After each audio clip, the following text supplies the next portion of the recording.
Hi, this is Rob Waller from Business Loan Services, here with a brief two-video series looking at answering that oh so important question: what is it that banks are looking for when they're assessing my loan request? Now, when we're raising money for clients, they often want to know what exactly is it that a bank wants to know. What factors within my business are they looking to assess? Well, in this mini-series, I'm going to be sharing with you a framework that banks either consciously or subconsciously use when assessing your loan request. And that framework is called CAMPARI. Now, CAMPARI obviously stands for each part of the assessment. It stands for character, ability, margin, purpose, amount, repayment, and insurance. Yeah, it acts as a checklist to make sure that all the key issues within your business are addressed when they're assessing your finance request. So what I'm going to be doing in this two-video series is just to break this down and give a bit more understanding for you of what the banks are looking for. Let's start with the first part of the CAMPARI acronym being character. Now, if you think about it, when banks are lending to a business, especially in the small and medium-sized space, they're not lending to the business. They are lending to you as an individual, and therefore it's appropriate that the assessment process starts with character, meaning how are you as an individual? So what are the components that make this up? Well, first of all, age. Now, obviously, if you're approaching your mid-80s, no bank is going to be really interested in lending a 20-year facility. Equally, if you're fresh out of school and asking for a significant sum of money, banks just can't get their head around that. So certainly age is one key factor when assessing your character. Next up is your banking history.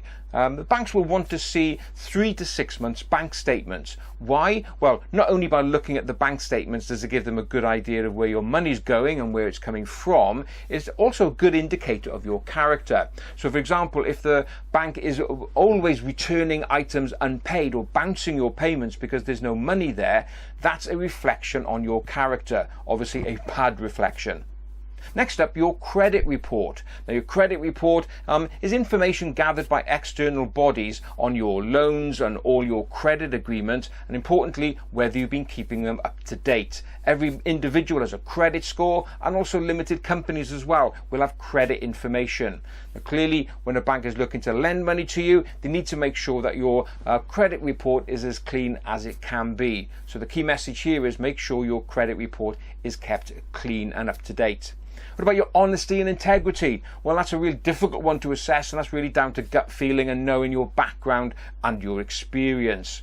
We then move on to your business premises. If you're asking for a reasonable sum of money, the bank will probably want to pay you a visit. And this is where they can gather a lot of information just by looking around your premises.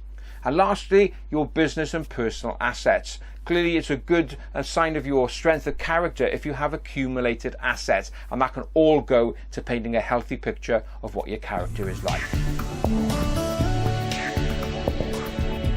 The next element of the CAMPARI assessment framework is A, and that stands for ability.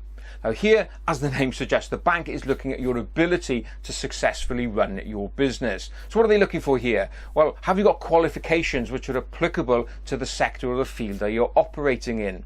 Also, about your experience generally.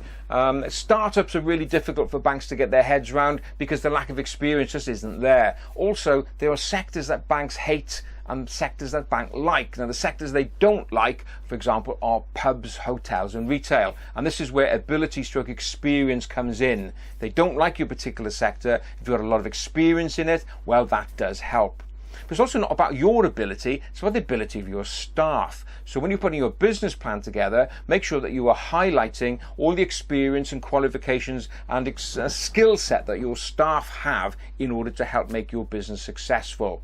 Also, the management structure within the business, that's the ability to make sure that the business runs well. Again, include a staff structure within your plan. What about past successes and failures in business? Obviously a plus and a negative. Please don't ignore the failures because they can actually be a sign of strength, only if you can show what you did to learn from that experience. And lastly, under ability is a succession plan. If you've got a good business structure behind you, ideally you should have somebody who is a named successor. The banks really want to see that the business has a life outside of you. So there we are. There are a number of factors there that will go into the bank's assessment about whether you have the ability to successfully run the business. The next component of the CAMPARI assessment framework is M for margin. Now, margin is really not about the margins that you are charging, it's about the margin that the bank is going to make on the deal. Like it or not, banks are profit-making organizations, supposedly. So they want to make sure that they are putting their limited resources in the right place. So they will be making an assessment, is the interest rate margin that we're charging sufficient enough to offset the risk that we are taking by lending to this business? Also, the fees that they are charging come into this as well. So whether that's 1%, 2% or 3%, they will take a view as to whether this satisfactorily remunerates them for the time and the risk they are taking. So the margin then, that just stands for the profit that the bank is going to make on the deal. Let's move on now to the P aspect of CAMPARI, which stands for purpose. Now, banks are really only interested in lending to businesses for a positive reason. In other words, the money that they lend is going to be used to grow the business or help you achieve your aims or objectives. The banks are not really interested in lending what I would call get me out of jail money. Yes, there are some lenders out there who will do that, but the main high street banks, no, it has to be a positive reason. The next point that the bank will look for in purpose is, can you prove it? Have you got pro forma invoices? Have you got sale particulars for the property that you're buying, or advertising material for the machinery you're looking to purchase? All of this helps add credibility.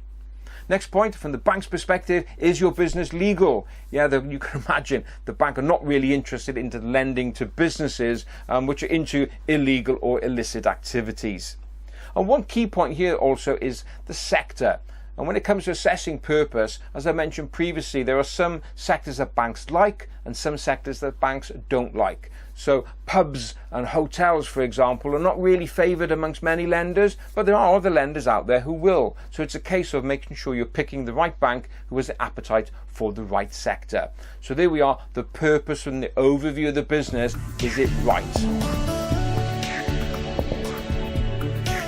Well, that's it for our first look at the CAMPARI framework. So watch out for the next video where I'll be looking at the remaining components of the CAMPARI credit assessment framework, namely looking at amount, repayment and insurance.